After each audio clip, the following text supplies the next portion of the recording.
皆さんこんにちは。ライブ 2D モデラー兼バーチャル YouTuber の乾物ひものです。今回からライブ 2D 講座の新シリーズを始めていきたいと思います。その名もライブ 2D マスターへの道です。なんかライブ 2D マ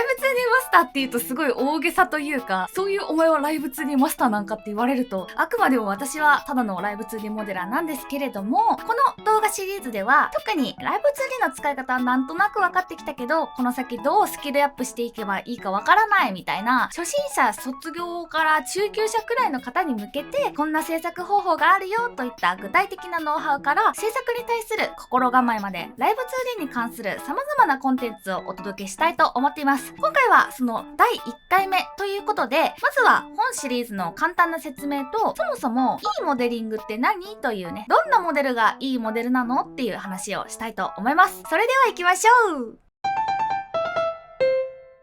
まずは本シリーズをご覧になる上での注意点です。一つ目、私がお出しする情報はあくまでも VTuber 用ライブ 2D モデルの作り方です。ゲームや映像系のライブ 2D モデルは根本的に作り方や心構えが違ったりしますのでご注意ください。次に二つ目、あくまでも私個人のその時点でのノウハウであることをご理解ください。これが絶対的な正解というものではなく、作る人が変われば作り方も全然違うものです。そして、私自身もどんどん制作方法をアップデートし続けていますので、以前こんな動画を出したけど今は情報が古いみたいなことも当然あり得ると思います。そこも含めて参考程度に見ていただけたら嬉しいです。まあね、堅苦しい注意はこのぐらいにして、今回はね、最初なんでちょっとノウハウに入る前の全体的な話をしたいと思います。そもそもいいモデリングって何っていう話ですね。このいいのハードルがどれくらいかって言いますと、人によって様々だとは思いますが、今回はライブ 2D で企業からのお仕事ができるくらいのレベルということにします。なんで企業に限定したかっていうと、最近は個人の方も企業顔負けどころか企業以上のスゴスゴモデルをね持っていることも珍しくはないんですけれども、企業となるとねクオリティに一定のハードルがあるので、そこを超えられたらプロライブ 2D モデラーとしてやっていけるだろうという認識なんですね。で、私も普段個人からのご依頼の方が多いんですけれども、もちろん企業所属な方のモデルも手掛けたことがございますので、一応はね企業に通用するクオリティということでご紹介できるんじゃないかなと思っています。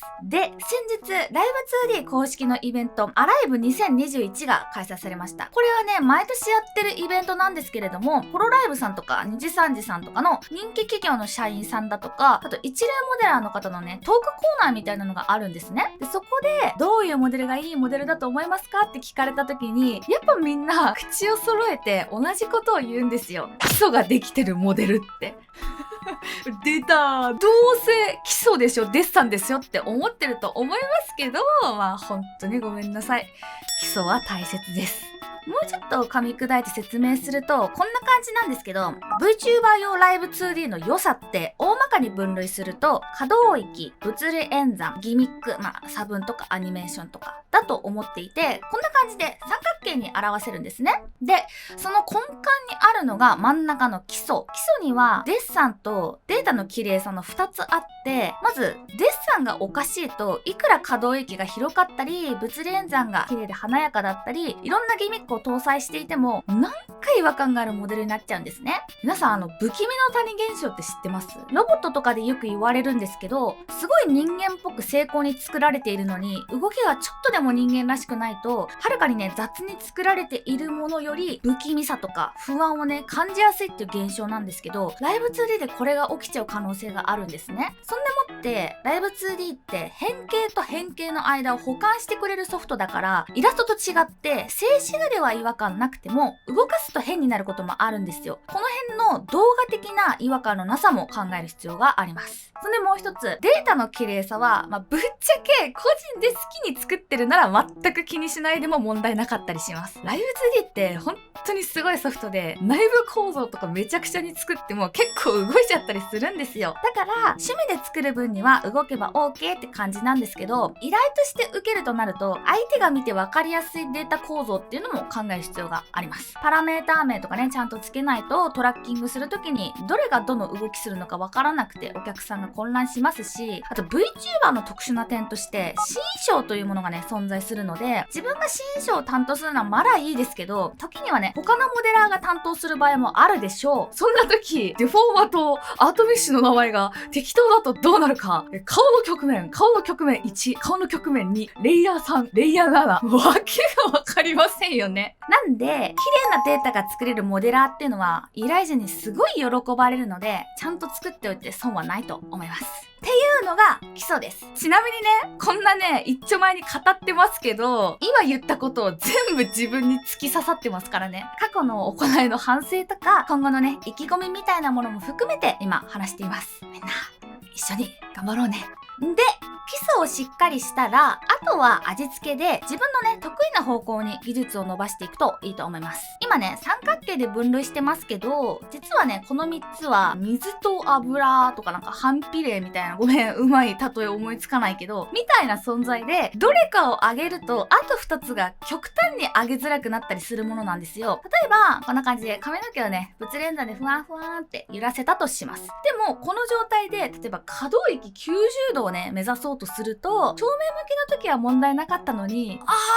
横向くと髪が鼻に貫通してる、なんか頬がえぐれてるみたいなね状況になりがちなんですよ。その辺の整合性が途端に難しくなる。なんで最初から完璧を目指すのは止めはしませんけど茨の道です。まずは自分が得意なことだったりやりたいモデルのね方向性に合わせて技術を少しずつ伸ばしていくのがやりやすいんじゃないかなと思います。我は物連鎖を極めたいんじゃーって人は、まずは可動域とかアニメーションは控えめにして物連鎖を細かめに丁寧に作ってみるとか、いや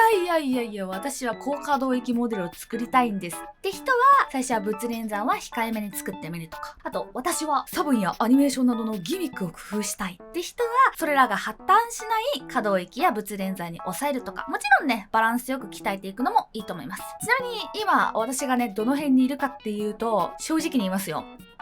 この辺かなりぶっちゃけた数値ですけれども、まあね、可動域と物連鎖にはかなり自信があります。業界でも高水準のものを作れると自負しています。ただね、アニメーションがねめちゃくちゃ苦手で、凝った手打ちモーションなんてね絶対作れないので、本当にゲーム系のモーションを作れる人は尊敬しています。なんでね、アニメーションはこれぐらいの評価です。では、最初に言った企業の依頼を受けられるレベルがどのくらいかと言いますと、だいたいこのぐらいなんじゃないかなと思います。これ見てもらうとわかると思うんですけど、企業が求めるモデルって物連算がわりかし控えめなんですよね。こう、物理的にありえない揺れ方だったり、構造的な破綻とかをね、してなければ自由で OK みたいなイメージがあります。その分、可動域部分はすごいシビアだと思います。可動域っていうのは、ただいっぱい動かせるとかじゃなくて、どの角度から見ても破綻のない綺麗な角度変形を求められます。企業さんだとだいたい30度から60度ぐらいのね、可動域で破綻のなさが必要だと思います。やったことある人ならわかると思うんですけど、これが本当に難しい。特に顔ってね、配信中ずっと映るものなので、本当にこだわらなくちゃいけなくて、いろんな企業さんやモデラーさんが口を揃えて基礎が大事っていうのは、基礎を保ったまま破綻なく角度をつけられる技術がメインを占めてるんじゃないかなって思います。じゃあ、物連算やアニメーションは二の次で鍛える必要がないのかっていうとそうではなくて、そういう技術が高いと映像映えが本当に変わってくる。いわゆるバズるモデルって物連算やアニメーションがすごい綺麗だったりしますよね。可動域がそこまで広くなくても髪の毛とか尻尾が不安不安だったり、すごい凝ったアニメーション撮ってたりすると目を引きやすいですから、昨今ね、多くの VTuber がこの世に存在する中で、そういう目を引くポイントがあるのは大きな強みになります。特に個人税、やっぱね、私も個人税なんで痛感するんですけど、大きな事務所に所属しているわけじゃないので、見てもらうきっかけを作るのが本当に難しいんですよ。なので、そういうね、華やかな動き、映像でで人を引きつけられるってすごい嬉しいことなんですよ、 VTuber さんからしたら。で、個人の方は企業のようにね、明確なレギュレーションがあるわけではないので、モデラーと VTuber、ぶっちゃけ両方が納得してれば自由にモデル作っちゃっていいんですよ。だから、あく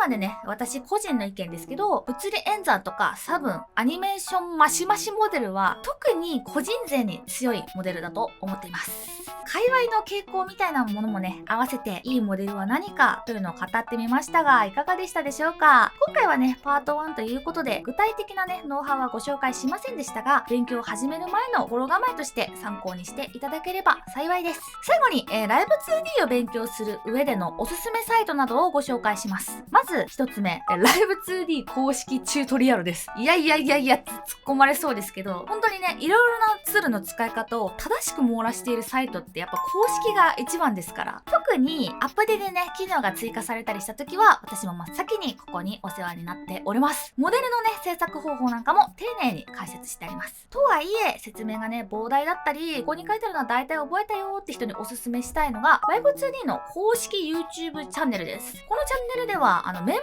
ーシップ制で Live2D 塾という講座配信とか動画をたくさん投稿しておりまして、本当に公式サイトのね、チュートリアルに載ってることを分かりやすくまとめてくれていたり、Live2D 社のね、デザイナーさんが作り方を伝授してくれたり、さらにはモデルを添削までしてくれるんですよ。公式から添削してもらえるのやばくないですか？これね、ほんともっと注目されるべきだと思うんですよ。ちなみに、私もね、以前このチャンネルにゲスト出演させていただいたことがあるので、よかったらご覧ください。それで、公式からのね、情報がちょっと物足りなくなってきたなーってなったら、いよいよね、他の情報を仕入れていくんですけど、おすすめツールは Twitter です。なんでか知らんけど、私含め、モデラーってね、Twitter に生息してることが多いんですよ。で、短い制作過程とかをね、バンバン上げてるので、割とマジで参考になります。私もね、いろんな方の作り方参考にしております。本当にね、良さげな動きとか見ると、もうすぐにもう、それいただきって、早速次の作品に使うわーってなってます。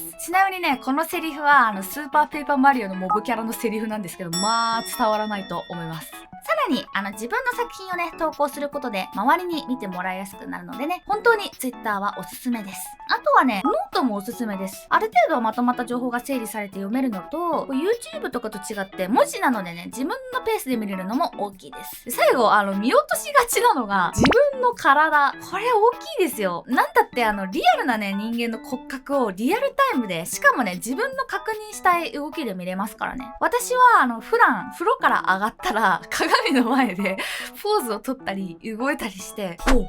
このように体をひねると腰をこのように角度がつくのかみたいに一人で納得してます。すっぱだかなんで傍から見たら変態です。モデラーは変態です。まあね、そんな感じでいろんなものを参考にしていけばいいんじゃないかなと思います。今後ね、このシリーズでもいろいろなね、ノウハウをお伝えする予定なので、ぜひぜひ楽しみにしていてください。もしね、こんなこと知りたいですとか、こんなことで悩んでいますけどどうしたらいいですかみたいなね、ことがあったら、ぜひマシュマロで教えてください。今後のね、動画作りの参考にいたします。それではご視聴いただきありがとうございました。乾物干物でした。バイバーイ。